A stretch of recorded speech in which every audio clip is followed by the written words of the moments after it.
Halo, selamat pagi semuanya. Kembali lagi bersama Miss Laika. Hari ini Miss Laika akan melanjutkan sama kalian tentang materi kita yang terbaru, yang kalau kemarin itu kan kita bahas tentang konsep mall nih. Nah, hari ini Miss akan jelaskan sama kalian tentang aplikasi konsep mall tersebut ke dalam stoikiometri senyawa dan juga stoikiometri reaksi. Mereka saling berhubungan ya. Kenapa? Karena masih dalam satu naungan ilmu kimianya adalah stoikiometri. Oke, dalam stoikiometri senyawa, misalkan menjelaskan sama kalian ada kadar unsur dalam senyawa dan rumus empiris serta rumus molekulnya.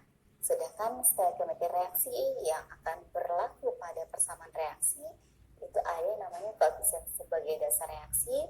Nanti dilanjutkan dengan stoikiometri reaksi sederhana dalam uh, pengerjaannya. Terus yang ketiga adalah reaksi pembatas. Terakhir adalah rumus kimia hidrat. Oke. Nah, kita akan masuk ke perhitungan kimia. Kenapa dibilang perhitungan kimia? Karena memang di sini lebih ke hitungan semuanya. Yang akan kita bahas di sini adalah tentang penentuan rumus empiris dan rumus molekul.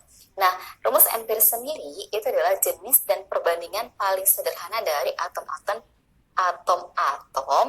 penyusun suatu zat.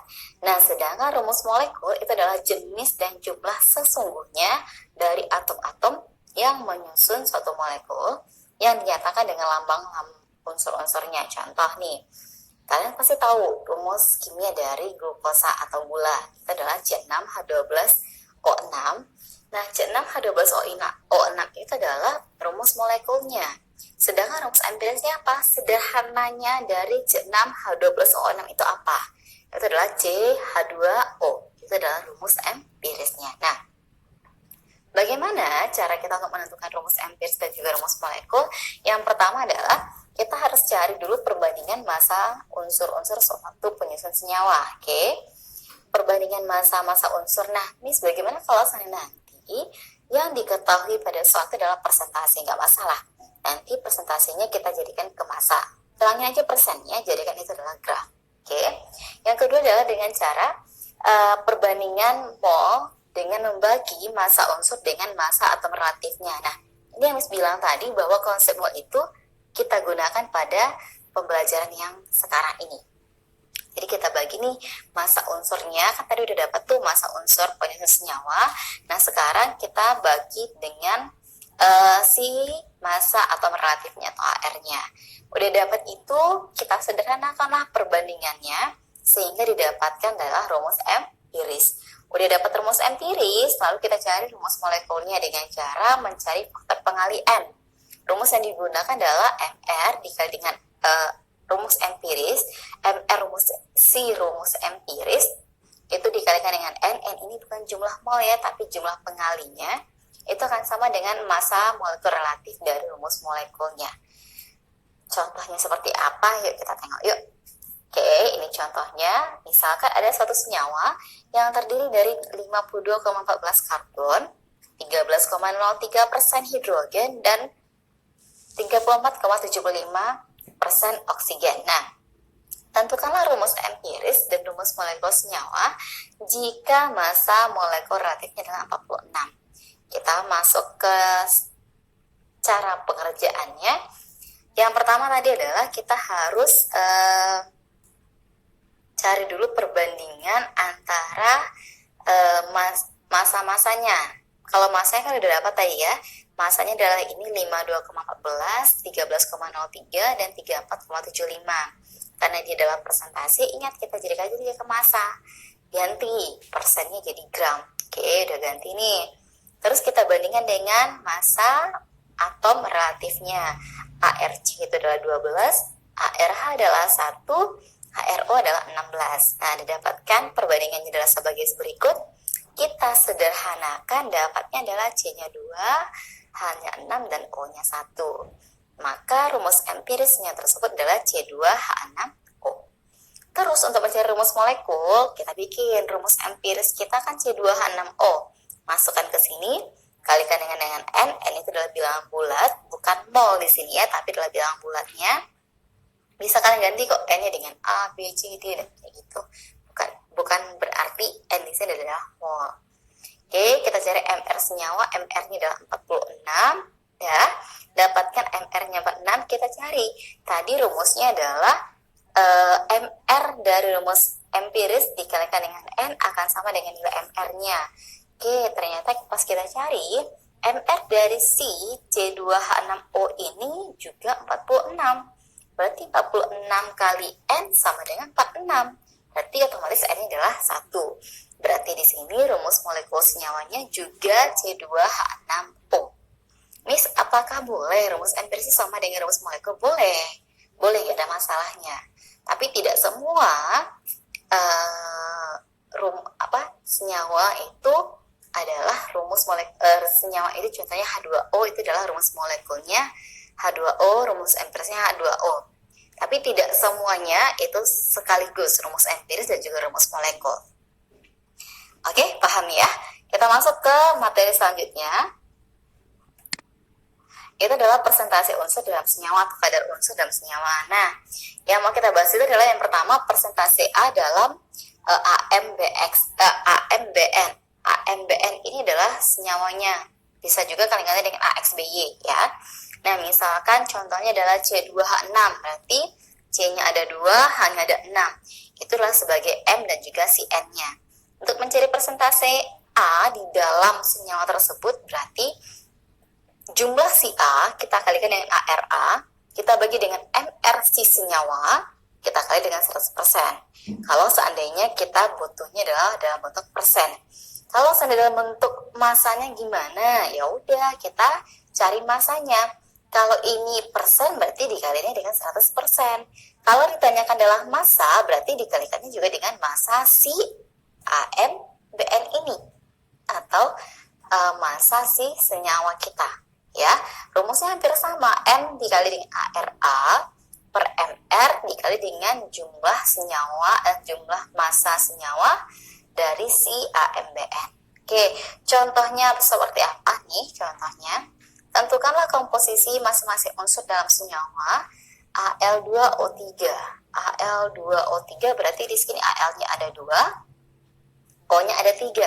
Oke, diketahui AL-nya adalah 27 dan ARO-nya adalah 16. Kita cari dulu persentase si AL. Untuk mencari persentase AL sama dengan AL-nya ada 2 nih, masukin angka 2-nya. 2 kali AR dari si AL. Kan ARA ya, berarti AR si AL. Kita bagi dengan MR-nya. Udah tahu dong ya bagaimana cara mencari MR. Bagi dengan MR-nya kali 100% dapatnya 52,9%. Begitu juga untuk mencari persentase si O. Oke. Terus kalau seandainya nih mencari kadar zat dalam campuran. Kalau tadi kan adalah persentase unsur dalam senyawa. Berarti contohnya adalah mencari persentase si C dalam C2H6 misalkan. Kalau sekarang mencari kadar zat dalam campuran. Contohnya misalkan seperti ini. Kalian tahu tanah dong ya, di dalam tanah itu banyak unsur-unsur lainnya. Nah, yang mau kita cari cuma satu saja di dalam tanah tersebut. Oke, contoh lain misalkan Miss punya biji besi. Di dalam biji besi itu ada namanya besi. Tapi tidak semua biji besi itu isinya besi. Ada zat lainnya. Tapi kalau kita disuruh mencari berapa sih persentase besi dalam biji besi, berarti kita cari cuma si besinya aja. Paham ya? Oke, di sini berarti untuk mencari kadar zat dalam campuran, jadi persentase massa itu kita jadikan dalam bentuk 100 gram campuran. Berarti mencari persen massa zat itu sama dengan massa zat dalam campuran itu dibagi dengan massa seluruh campuran, kita kali dengan 100%. Contoh, berapa gram perusi yang harus dilarutkan ke dalam 500 cm kubik air agar diperoleh larutan perusinya 2%. Oke. Nah, ditanyakan adalah berapa massa perusinya dalam 500 ml volume airnya. Ingat ya, tidak ada terjadi perubahan volume. Jadi kalau kita tambahkan perusinya, jumlah airnya tidak akan bertambah. Oke.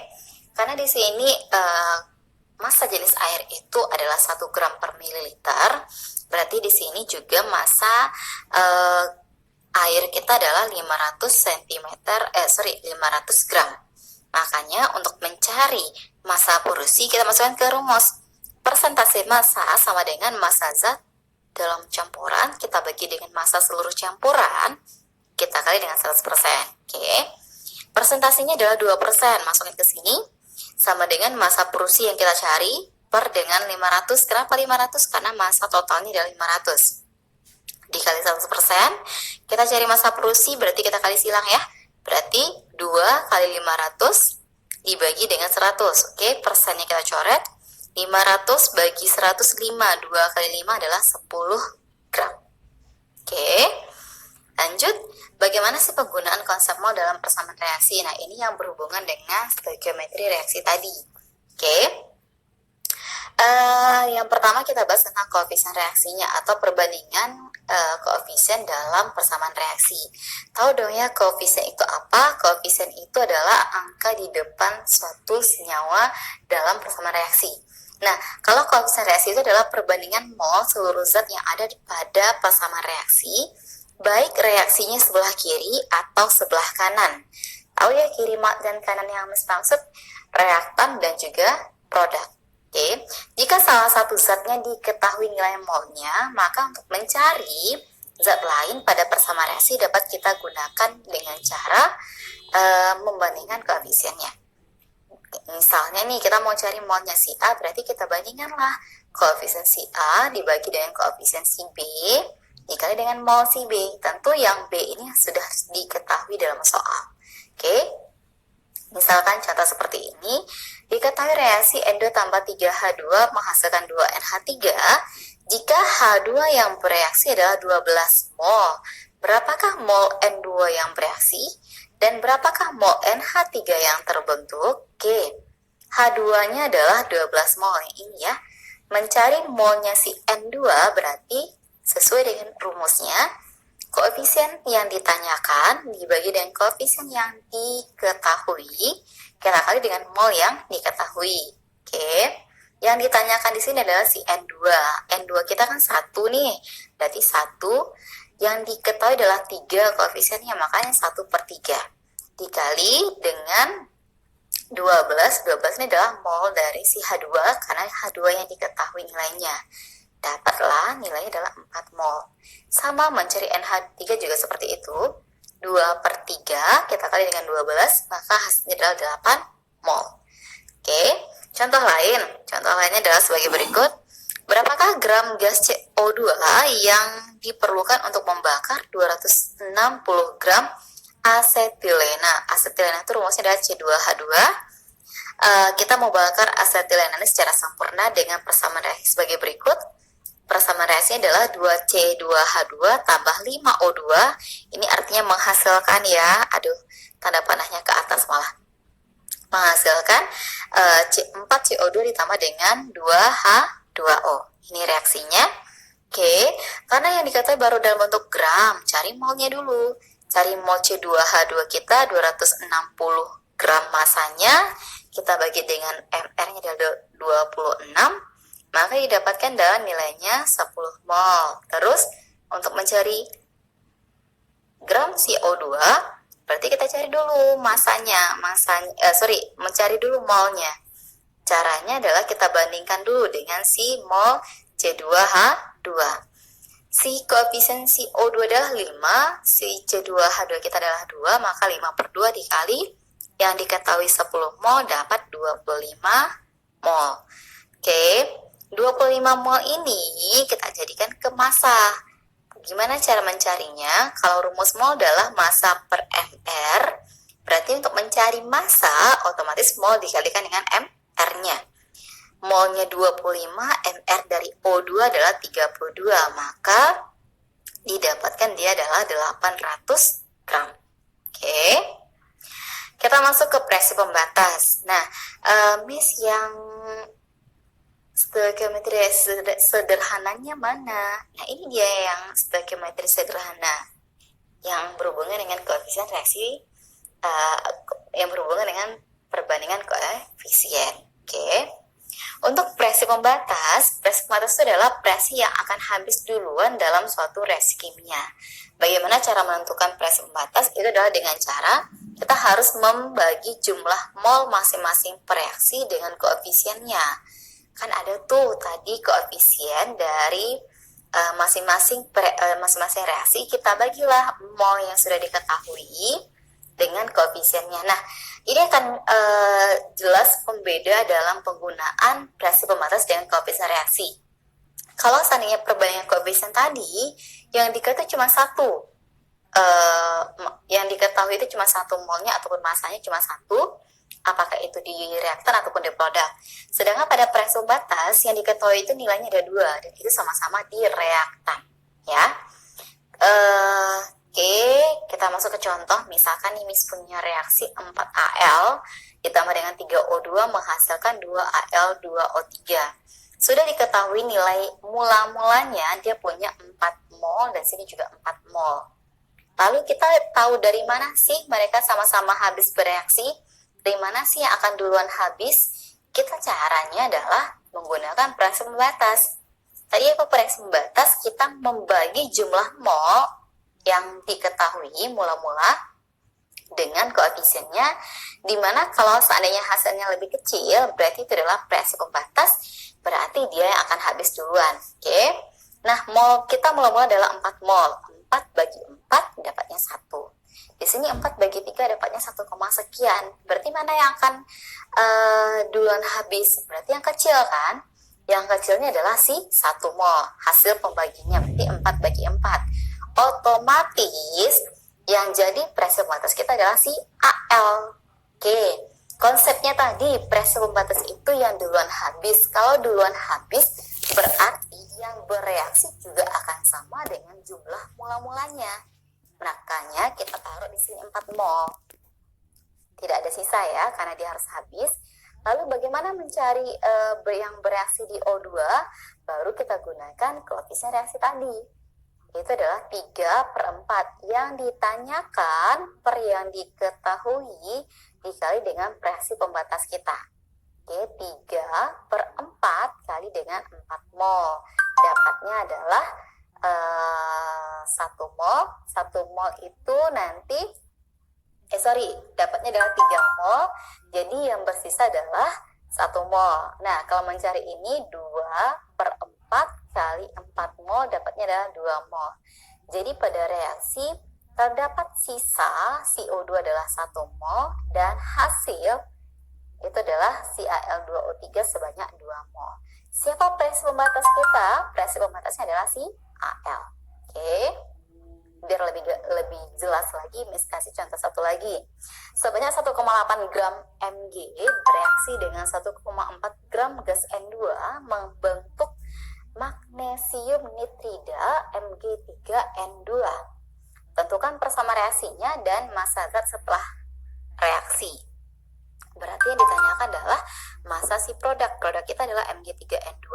Dikatakan nilai AR-nya segini, karena yang diketahui baru gram, sedangkan dalam persamaan reaksi itu harus yang masuk itu adalah mol. Kita cari molnya. Mol Mg berarti gramnya per AR 1,8 bagi dengan 24. Ini hasilnya. Kalau seandainya si N2 adalah masanya per MR 1,4 per 28. 28 dari mana? N-nya 14, sedangkan N kita ada 2 buah. Dapatkanlah nilai molnya 0,050. Tahu ya kenapa ini bagi AR, ini bagi MR? Kalau Mg ini kan atom, makanya atom relatif yang digunakan. Sedangkan N2 ini adalah unsur berarti Mr. Lanjut, di slide selanjutnya kita bikinkan reaksinya. Kan tadi dia bilang adalah Mg tambah dengan N2 menghasilkan Mg3N2, lalu kita setarakan reaksinya. Makanya di sini didapatkan 3 koefisien dari si Mg. Masukkan angka tadi, mula-mula Mg kita ada 0,075, sedangkan N2 kita adalah 0,050. Dapat nilainya. Bereaksi kita bagaimana cara mencarinya? Mol mula-mula dibagi dengan koefisien. 0,075 bagi 3 itu hasilnya adalah 0,025. Sedangkan 0,050 bagi 1 hasilnya 0,050. Jadi mana yang paling kecil? Berarti di sini yang paling kecil adalah si Mg tadi. Berarti Mg sebagai bereaksi pembatas, berarti yang bereaksi juga sejumlah yang mula-mula. Untuk mencari mol si N2 yang bereaksi, kita gunakan presi pembatas. Kita bandingkan 1/3 kali 0,075, dapatnya 0,025. Bersisalah si N2 kita 0,025, dan si Mg yang bereaksi 1/3 kali 0,075. Dapat nilainya adalah 0,025 mol. Ini hasilnya. Massa N2 setelah bereaksi itu karena ditanyakan adalah gram, kita cari. N2 setelah bereaksi adalah 0,025 mol. Kita bagi dengan si MR-nya adalah 28. Kita kali dengan MR-nya si N2 adalah 28, maka hasilnya adalah 0,7 gram. Sedangkan massa Mg3N2 yang dihasilkan berarti 0,025 dikali dengan 100. Ini MR dari Mg3N2, maka didapatkan masanya adalah 2,5 gram. Oke, kita masuk ke materi terakhirnya adalah tentang air kristal atau garam hidrat. Garam hidrat itu adalah garam yang mengandung air. Bagaimana kita cara mencari berapa jumlah molekul air di dalam garam tersebut? Cara yang pertama adalah kita cari dulu massa air yang akan menguap. Artinya di sini terjadi pemanasan. Ada sebuah garam kita larutkan dalam air, terus kita panaskan, berapa air yang akan menguap. Oke. Terus dengan cara mengurangi massa senyawa hidratnya dengan massa garam yang tersisa. Terus tuliskan perbandingan massa garam dengan massa airnya berapa massa garamnya dan berapa massa air. Lalu kita bagi dengan massa molekul relatif masing-masing. Sama kayak tadi. Kita bagi massa per MR untuk massa si garam dan massa per MR untuk massa si air. Lalu kita sederhanakan, dari sini bisa didapatkan berapa molekul air yang terdapat pada garam hidrat tadi. Oke. Contoh soalnya ada 4,92 garam hidrat dari magnesium sulfat MgSO4xH2O. Kita belum tahu nih nilai X-nya berapa. Dipanaskan sampai semua air kristalnya menguap. Jika massa padatan yang tersisa adalah 2,4 gram, maka tentukan rumus kimia dari senyawa hidrat tersebut. Oke, reaksi kimia yang terjadi adalah MgSO4xH2O. Kalau seandainya kita panaskan berarti airnya akan terpisah. Jadi MgSO4 ditambah dengan XH2O. Jadi pertama apa tadi? Cari massa air kristalnya dulu.